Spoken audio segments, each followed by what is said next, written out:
친구들 안녕. 우리 친구들 한 주 동안 또 잘 지냈나요? 우리 친구들, 우리가 오늘 배워볼 말씀은 하나님의 침묵이라는 제목으로 말씀을 전해보도록 할게요. 우리 친구들, 작년부터 우리 계속 구약시대를 배워왔는데요. 오늘 드디어 구약의 마지막 시간이자 마지막 설교가 되어질 시간인데요. 우리 하나님의 침묵에 대해서 한번 배워보는 시간을 가져보도록 할게요. 우리 친구들, 우리 구약시대를 한번 정리하면서 구약시대 때 있었던 일을 순서대로 한번 맞춰볼까요? 전도사님과 함께 계속 말씀을 듣고 공부했다면 쉽게 맞출 수 있을 거예요. 우리 친구들 한번 맞춰볼까요? 맞아요. 하나님께서 아담과 하와를 만드시고 이 세상을 천지 창조하셨었지요. 그 이후에 아브라함을 부르셔서 이스라엘을 시작하게 되어졌어요.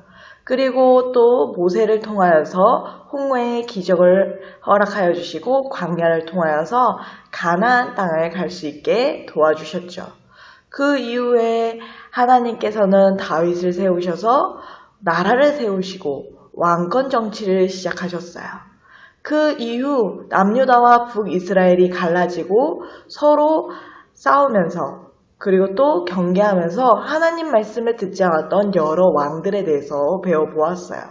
그 이후에 포로 기간을 가지면서 스룹바벨과 느헤미야를 통하여서 성전과 그리고 성벽을 건축하는 일들을 우리가 배워보았었지요.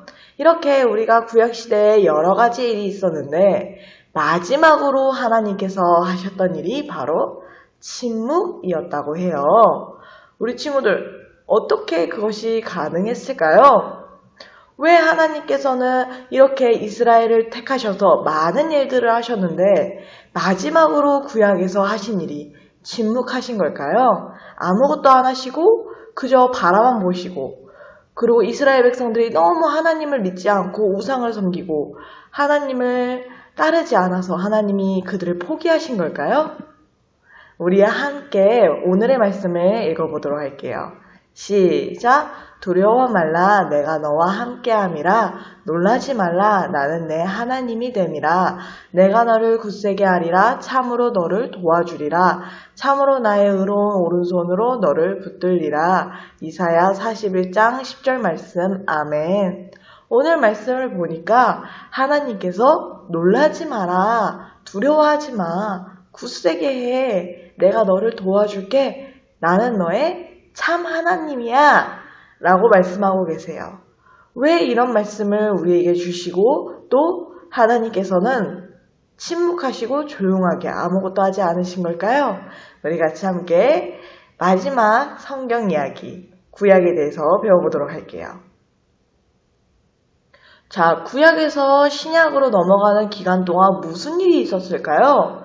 우리 친구들 구약과 신약 사이에는요 우리 성경에 쓰여지지 않은 빈 시간이 있어요. 그 빈 시간이 거의 400년 동안 되었답니다. 그 시간 동안 무슨 일이 있었냐면요. 우리 저번에도 배워봤던 페르시아, 바사라는 나라가 있었지요. 우리 친구들, 남유다와 북이스라엘은 압살롬과 그리고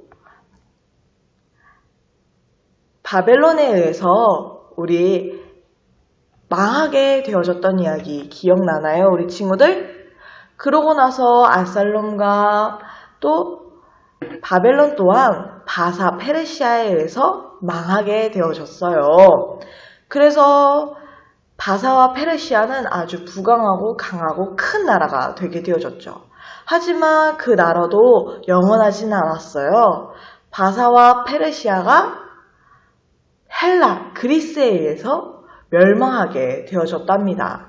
그 이후에 헬라와 그리스도 영원하지 않았고 더 강력한 로마라는 나라가 나타나게 되어졌어요. 바사 페르시아에서는 성전과 성벽을 만들게 하시고 또 포로로 살고 있었던 이스라엘 백성들이 다시 회복하게 되어지는 일들이 우리 열심히 배워보았었지요. 그때 쓰임받았던 사람들, 에스라, 또 느헤미야, 또 맞아요. 우리 친구들 많은 분들이 이제 쓰임을 받아 하나님께 그 나라를 회복하는 곳에 쓰임을 많이 받게 되어졌지요. 하지만 그것도 오래가지 않았어요. 성벽과 성전을 건축하여서 하나님이 계속 일하고 하나님이 계속 우리에게 말씀하실 거라고 생각했던 이스라엘과 다르게 하나님은 아무것도 하지 않으시고 선지자도 예언자도 보내주지 않으시고 그저 가만히 계셨어요. 그 시기를 우리는 성경에서 침묵기다 라고 이야기하고 있어요. 그 침묵기가 총 400년이 걸리게 되어졌지요. 하나님께서는 왜 성전과 성벽을 건축하시고 그래서 이스라엘 백성들이 드디어 하나님 말씀대로 살게 되어지는 이 과정 속에서 왜 아무것도 하지 않으시고 침묵기를 허락하시고 침묵하셨던 것이었을까요? 우리 같이 함께 봐볼게요. 헬라 그리스는요, 아주 큰 나라가 되어져서 많은 사람들이 통치를 받았던 나라였어요. 그런데 헬라의 왕이었던 알렉산더 왕은요, 좀 욕심이 많은 사람이었어요. 자신이 통치하고 다스리는 모든 나라 사람들이 언어를 배워서 교육적으로 그리고 또 지식적으로 건강하고 부족함이 없는 사람들이 되어지길 바랬어요. 그래서 자신의 나라 사람들에게 모두 다 헬라어라는 언어를 가르치게 되어졌지요. 그래서 모든 사람들이 언어가 통일이 되어지는 아주 기적 같은 일이 벌어지게 되어졌어요. 또한 로마에서는요, 로마는 아주 힘이 강하고 또 전쟁에 능한 사람들이었어요. 그러다 보니 많은 나라들을 침략하고 전쟁을 일으켜 통치 아래 두게 되어졌죠. 그런데 그렇게 하기 위해서는 자신들이 쓰고 있는 무기랑 그리고 군사들, 전차들이 갈 만한 도로가 있어야 됐었어요. 그래서 로마에서는요, 자신들이 전쟁을 하면서 많은 나라들을 침략하고 또 거기를 식민지를 만들면서 거기를 올바르게 통치하기 위해 도로를 깔게 되어졌답니다. 그래서 아주 큰 로마의 그 모든 땅에 좋은 길과 도로가 세워서 통행하고 걸어 다니는데 문제가 없는 그러한 기적 같은 일이 벌어지게 되어졌어요. 우리 친구들, 하나님께서는 침묵기 동안 일하지 않은 걸까요? 우리 친구들 조금만 생각해 볼까요? 구약에서 신약을 넘어갈 때 신약에 누가 나타나시죠? 맞아요. 메시아로 오시는 예수님이 오시게 되어지죠. 그런데 예수님이 그냥 오시면 예수님을 전하고 또 예수님을 전파하는 과정 속에서 쉬울까요? 어려울까요? 쉽지 않겠지요. 그래서 하나님께서는 이스라엘에게는 침묵하셨지만 다른 이방 나라들을 통하여서 메시아가 올 그 일들과 길과 모든 것들을 준비하고 계셨어요. 그래서 그 성경에서는 나오지 아니하지만 외적으로 하나님께서 일하셨다라는 그 시기가 바로 침묵기다라는 것으로 생각하면 아주 쉬울 것 같아요. 하나님이 우리에게 보내주신 위대한 메시아, 우리를 구원해 주실 예수님을 위해서였지요.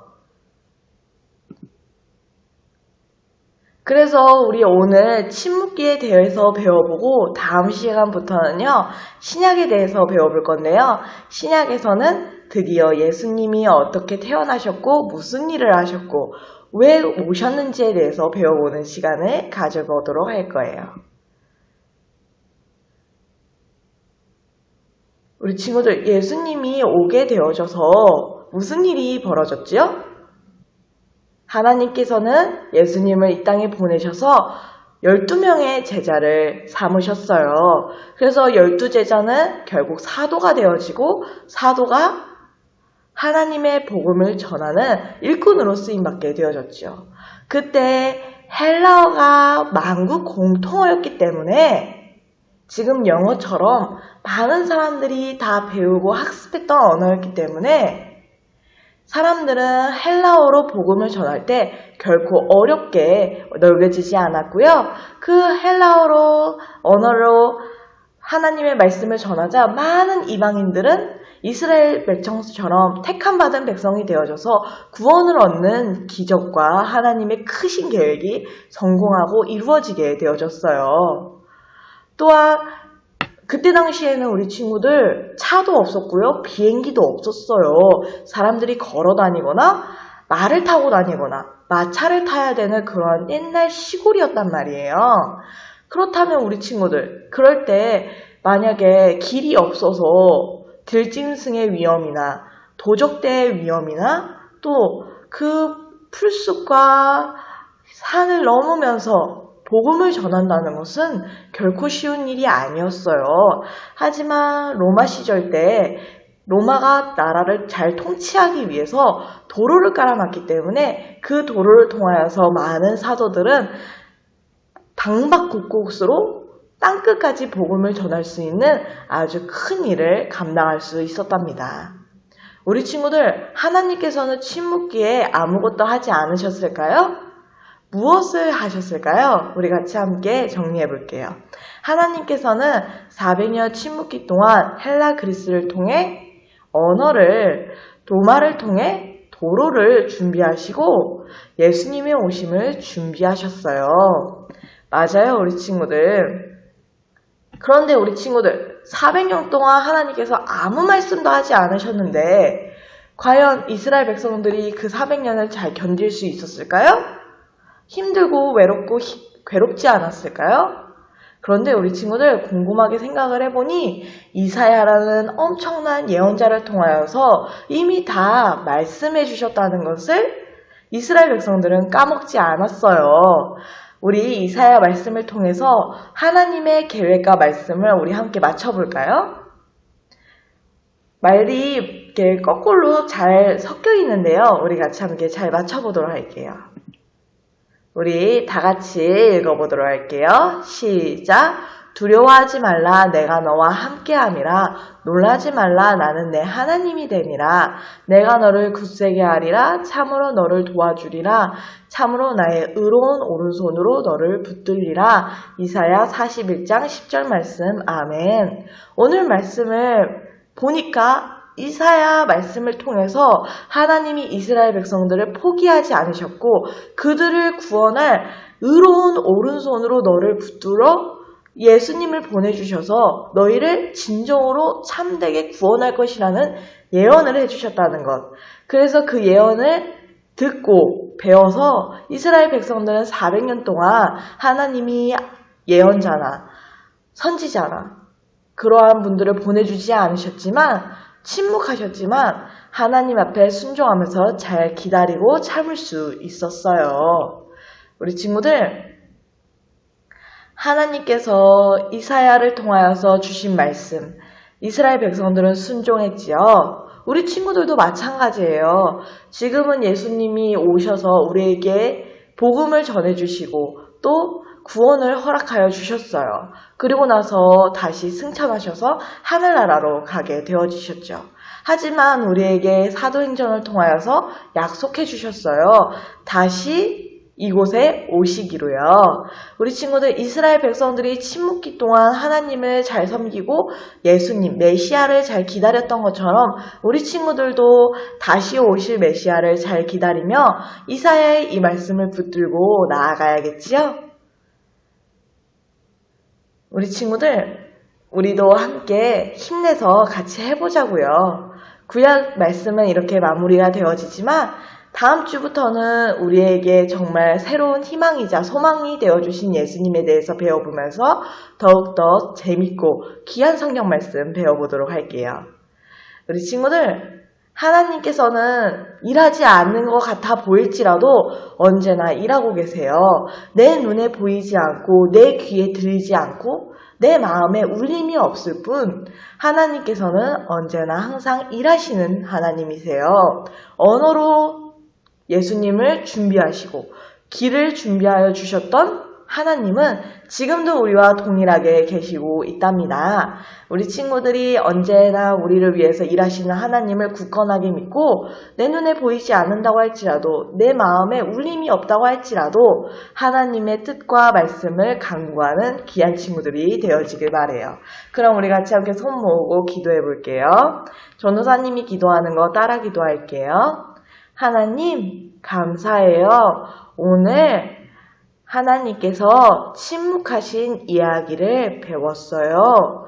우리가 하나님께서 다시 보내주실 예수님을 기다리면서 침묵기 또한 잘 감당할 수 있도록 도와주시고 예수님을 더욱더 사랑할 수 있도록 도와주세요. 하나님 사랑해요. 예수님 감사해요. 이 모든 말씀 예수님의 이름으로 기도드렸습니다. 아멘. 우리 친구들 이렇게 기도도 해보았는데요. 너무나도 아쉽지만 1년이 넘는 시간, 거의 2년 동안 우리 같이 함께 구약 말씀에 대해서 배워보았는데 구약에 대해서 어느 정도 큰 줄기는 잡았을까요, 우리 친구들? 너무나도 귀한 시간들이었는데요. 다음 주부터는 신약, 예수님에 대해서 배워볼 거예요. 특히 예수님이 어떤 사역을 했는지에 대해서 중심적으로 배워볼 건데요. 우리 다음 주에 더 재미있고 유익한 시간 만나도록 할게요. 그럼 다음 주에 다시 만나요. 안녕!